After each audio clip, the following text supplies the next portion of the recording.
Hello, my name is Travis Mullen. I'm a marketing coordinator with Backwoods and Backwoods Adventures. Today we will be discussing how to make a camping tent out of scratch.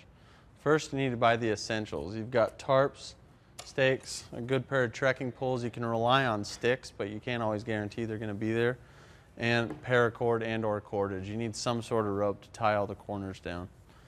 You start by unfolding your tent. Obviously unpacking your trekking poles. All of this stuff should be unpacked by the time you get out there.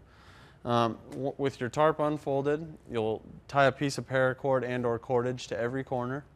You will then flip your trekking poles upside down, tie paracord to the trekking poles themselves, actually stake them down with a rock, stakes to a tree, something like that, and drape your tarp over it. This will create tension at the top for a good A-frame tent.